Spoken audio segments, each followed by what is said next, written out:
Today I'm here with Matevz Lenarcic, just a few days after finishing his round-the-world trip. How are you, Matevz? Oh, excellent. You've had a great adventure for the last 3 months. Can you tell us a little bit about it? Yeah, it was a way greater adventure than I thought before. And it was a long trip. I thought I would finish it in about 2.5 months, but it was some kind of problems along the way. It was a very long way. It's more than 90,000 kilometers. It's the distance more than twice around the world. It's a huge distance, and it's very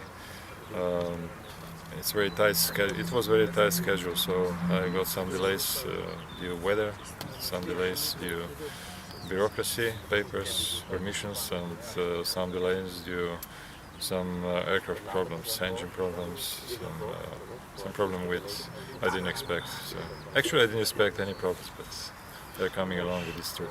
I keep saying if it was easy to fly around the world, everybody would do it.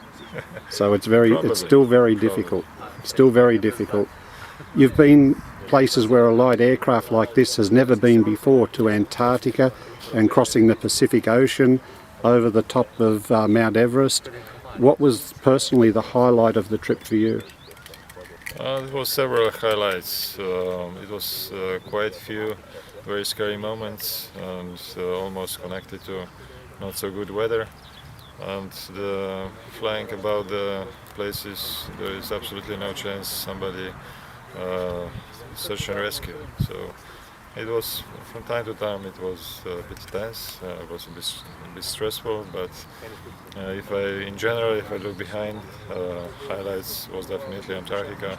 I was flying above the jungle of Brazil, flying above the Caribbean islands. So many highlights. Of course, about Everest was one of them, especially because there is not many flights like this above Everest. And probably nobody did it in that light aircraft, just fly from normal airfield in Pokhara, which is on the western side of Himalaya range, and right to Mount Everest, which is east side of.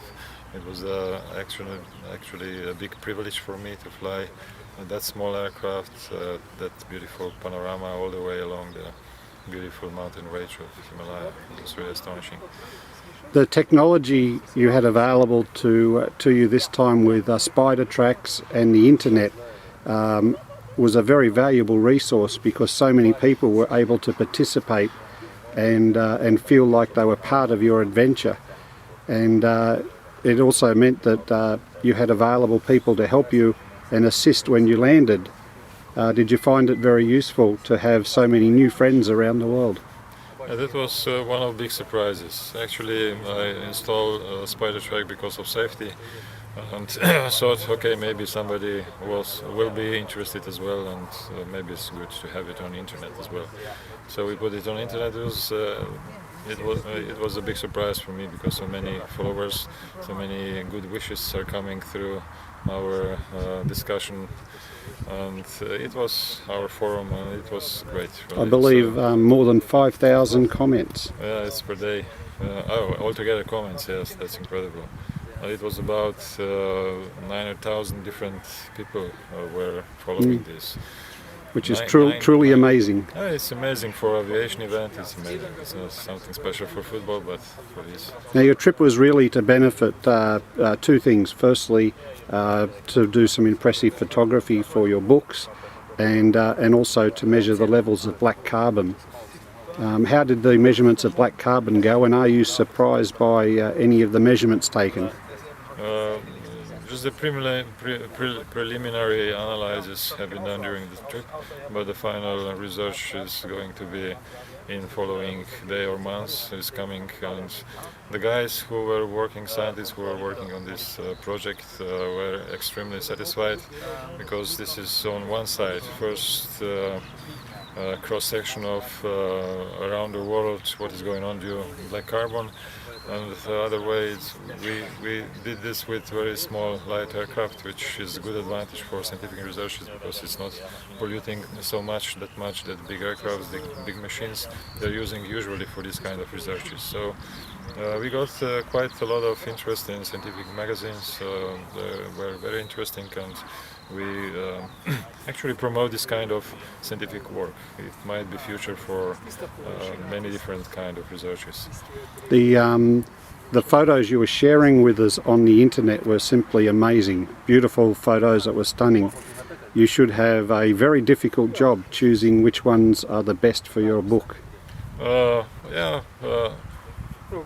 One side I was a bit disappointed because my schedule was very tight, so I didn't have opportunity to wait for good weather. So I missed a lot of beautiful shots, a lot of beautiful countries, landscapes, and everything. But all in all, it was quite.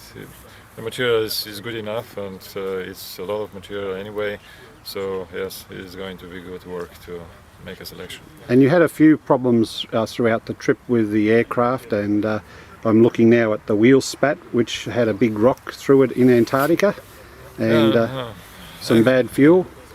Actually, this is a very long trip, and one who thought that it's not possible to get any kind of failure on engine or any kind of problem with aircraft he's wrong, definitely, because this is really a demanding trip, a lot of unexpected situation, a lot of turbulences, a lot of bad runways, especially like in Antarctica, where the stone comes inside the fire ink and blow it out. So that things actually happen, so we cannot do much about that. It's not necessary to find who is responsible for failure of something, but the things are happening. So we are getting ill, but we can live healthy life, but we are getting ill. So aircraft could be perfect, but can fail. So it's. Matevz, a sincere congratulations to you on behalf of everybody around the world following your adventure on the internet. And do you have any closing comments? Yeah, the world is beautiful, so we are not that beautiful as the world is, so we have to change a little bit our thoughts, because maybe this was the kind of good example how we can travel in future, not using only big machines, getting bigger and bigger, a bit more powerful, more rich. We can just stick to the small things and small beauties, as this flight definitely was. And Michael, thanks to you as well. You helped a lot for in Australia. Matevz, thank you very much.